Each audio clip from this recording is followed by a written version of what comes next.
Okay, hi everyone, and welcome to the 12 p.m. Tech Bits mini series. And today's we're going to be talking about Google Classroom, or continuing talking about Google Classroom and learning about it. And the two things that I wanted to kind of go over with you guys really quickly is how to add classroom assignments and maybe structure those a little bit. And then the other thing that I wanted to kind of discover together would be how to invite guardians to participate and receive a daily summary of their students' classwork. So let's go ahead and just get started. First with the assignment. And I know, April, Lindsay, you're here today with me. You've probably created lots of assignments for your class, but we're just going to just quickly go through over it. So where you want to go is you want to go to classwork. And the first thing that you want to do, and what I recommend when you're organizing this is to, when and you're following your curriculum in your book, possibly that you have, make sure that you kind of structure, you can structure them with your chapters that you're going to be going through, and then the assignments that fall under those chapters. Does that make sense, April? Yeah. Okay. So that's what my recommendation is. Just kind of have them in groups ready to go if that's how you're teaching. Just so it's kind of reflected. Here comes Amanda. I'll let her in. So in order to create an assignment, hey Amanda, in order to create an assignment, you always want to look at the plus sign and just click on create. Now in Google Classroom, you can create an assignment. You can assign a quiz. You can actually just type in a question for your students if you want to provide them a quick opportunity for a question to see what they've learned. You can also just post materials, or you can reuse previous posts. So maybe there's an assignment that requires some materials that you've used previously and you'd like them to revisit. You can also do that. And then here you have your topic. And the topics are basically kind of what I would say are the chapters. So if I want to create a topic, I can create a topic of, let's just grammar. Okay, I guess, right? 101, because April needs to learn how to have decent grammar. And so as you can see, it kind of created a header. And always go to your three dots. You can rename, delete, or copy this link. Oops, Grammar 101. I kind of clicked on it, so it jumped over here. I want to go back. All topics. Okay. And over here, you have a navigation toolbar, and it looks, you can quickly jump through your different chapters. So as you fill this up, it's going to get long, but you can jump around, which is nice. So this navigation toolbar allows you to do that. I clicked on all topics and it popped me back to my classroom home page. And so under this, the next thing you want to do is create again, but I'm going to create an assignment. Okay. And over here, this is kind of where you would tie in all of different areas. If you have this assignment for lots of other classrooms that you're teaching, you can also click on those and it adds them to the other classrooms. You can specifically assign this assignment to students or all of your students. You can also have a category of this. So participation, this is a participation. Assign my points if I'm using a rubric or a point system for grading on how much this assignment is worth. And then a due date, which is great. So this will give a due date and a time limit for your students. So we're going to have it due tomorrow. And then this is the topic area, or the chapter area, as I like to call it. So this is where you would tie it into what topic or chapter that you're in. So let's go to Grammar 101 and go there. So we can title it Grammar, April needs help. April needs Grammarly. Just kidding. And then this is where you would type in your instructions. And again, this is kind of a area that for your students, and you have these kind of basic word icons that you can bold, italic, underline, bullet them, which is nice. So there's just a different way of formatting your directions if you need to. I can also pull files from my drive to add to this assignment. I can upload any files in case they are not in my drive and on my computer. I can add a link to some curriculum is all online and they have links to those assignments and you can post them there. I can also add a quick YouTube video if I wanted to back up the assignment with some sort of YouTube video. I can click on that, search Grammarly, and then, beginner's guide for Grammarly, I could totally pick that one and add that video really quickly to that assignment. So students have additional material to work with. Now, if you are adding a worksheet or something from Drive, I would recommend that you definitely, let's pick something if I can really quickly. Maybe my notes will show up. I think right here. A copy of my notes will show up. So this is another thing that you want to really pay attention to is students can view file. So this is only a view only. You want to drop down this caret, and if you need that student to make a copy for each student as an assignment and write their answers and then post it back to you, you want to make sure that you click on this make a copy for each student. Okay, that's a very important step. I think I'm pretty happy with this.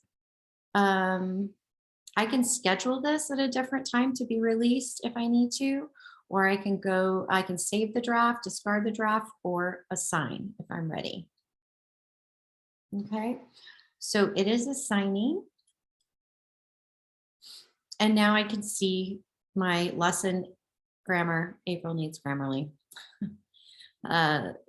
assigned. And then I can also edit, delete, or copy this link to resend to my classroom if I need to. Does anybody have any questions so far on how to create an assignment and attach your notes? No, you're doing good.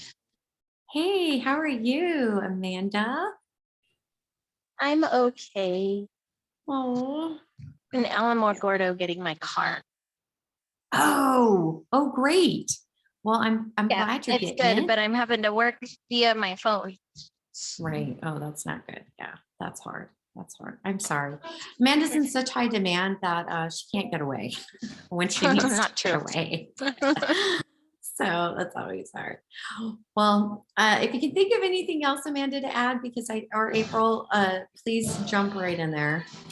But No, I think I think I covered the general concept on where to go. You go to classwork and you click on the create button. And of course you have different ways of assigning assignment quizzes and other activities for your students.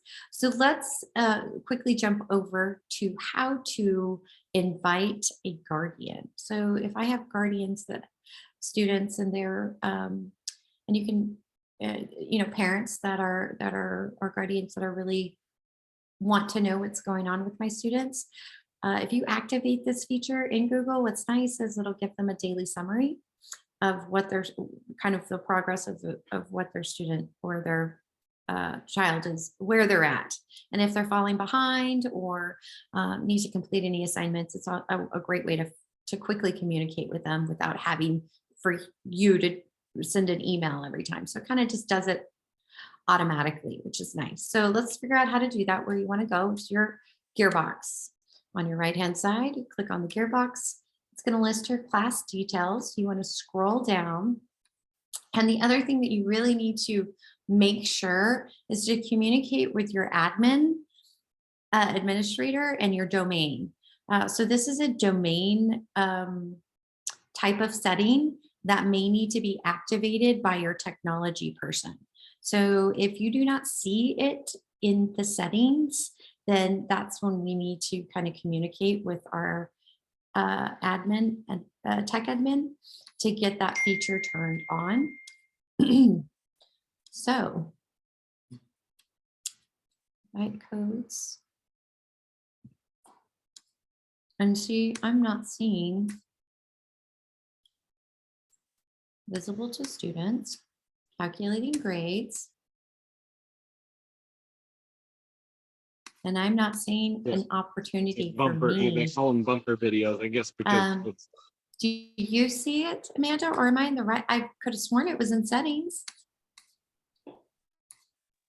No, I don't see it. I don't see it either. So this may not be a feature that's turned on for Region 9. Here, let's do a plan B. You guys, if you can just bear with me really quickly. I am going to stop share really fast. You guys are so patient and good, but I'm gonna have to reshare because I need to set on. I found a really good video and it wasn't very long. So Guardian, thought it was pretty simple and easy to follow. So let me pull that up for you. Share screen, share. Oh, I hate it when I do that. Share sound, share sound. Okay. So that way, I mean, April, you can kind of get a general overview of Writing's not that easy, setting it but up. Grammarly can help. This sentence is grammatically Wasn't able correct, to show you. but it's Hey, how's it going? David in ARC here. Today I'm going to show you real quickly how you enable the Guardian updates for Google Classroom. So the first thing you're going to do is hop into your classroom. And one of the things that you need to be aware of before we get started is that the Guardian emails have to be enabled at your domain level. So you'll may need to get with your Google administrator in order to turn those on. For most folks, though, they are already going to be available. You just have to turn them on for your class. So to do that, you're going to go over to the gear over on the right-hand side, and in there, that'll bring up your class details. Then if you scroll down, you will see Guardian summaries. There's an example here. So to get an example of what the Guardian summaries look like, what happens is that the Guardian will get an email, and the Guardian is whoever you put in as the Guardian for the Google Classroom, whatever their email address is. The summaries include missing work, upcoming work, and class activities.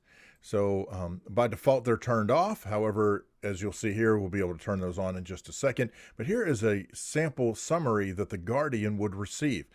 Student work, what was missing from last week, what is due the next week, and then other activities. What assignments did they do? What questions did they answer? And it is broken down by each of the subjects where the teacher has enabled these Guardian emails. All right, so that's what they look like. And again, I'm in settings and there is just a simple toggle switch. Do I want to turn these on? Now, when you turn them on, it's going to ask you, do you want to turn these on? Do you want to turn them on? First of all. Second of all, there's a little checkbox, add all of the classes that you teach to the Guardian email summaries. I would probably just leave that checked, and then that way, if Guardians are getting the emails, then they'll get them. If you uncheck that, then that means that you are turning on the Guardian summaries for just this particular class.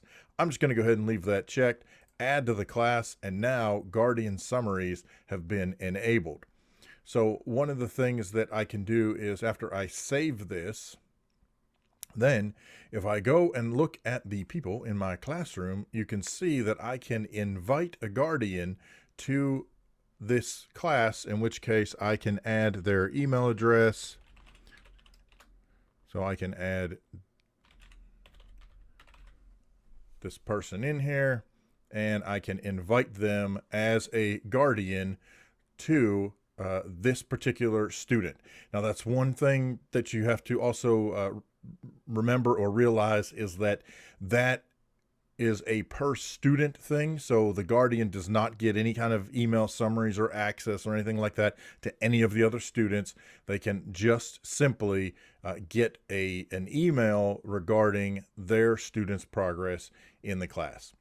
That's how easy it is. Easy peasy. Set it up and you call it good. So that is how you enable Guardian emails and add in the Guardians on Google Classroom. Got any questions, problems, suggestions, horror stories? Feel free to leave those down in the comments section below. Thanks so much for watching. We'll see you next time. Okay, what do you think? I have a question. So you Okay. said this might be something that needs to be turned on by Google admin. Is that just the tech people? What do you mean by Google admin? Well, yeah, whoever's managing that domain. So every school is different. So in our cases, for our domain at Region 9, it would be like Emmanuel. I could reach out to Emmanuel, Patrick, Stacy, and just let them know. Or, you know, kind of every department's different. Maybe that's something, a question that I need to send to my supervisor, and then they need to communicate with their technology team. It's just kind of, you know, how every agency and school district's different. So it's kind of just how you usually submit that type of request to your technology people. But yeah, they should be able to turn that on. And most school districts will have that on. We just don't use that here for our purposes. So I apologize. I should have had them activate it for me.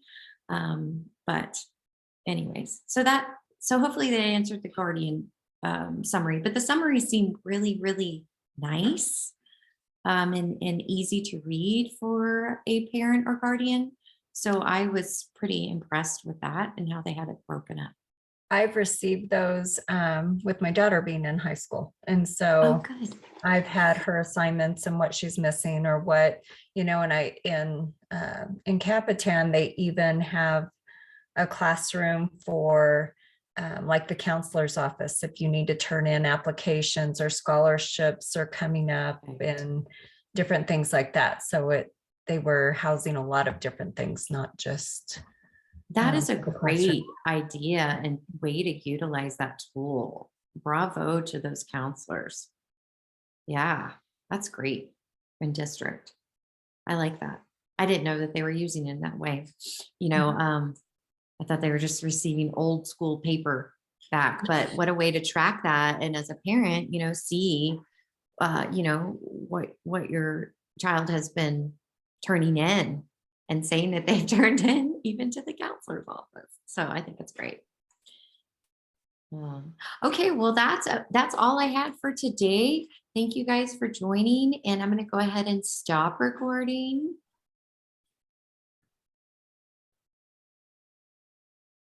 There we go.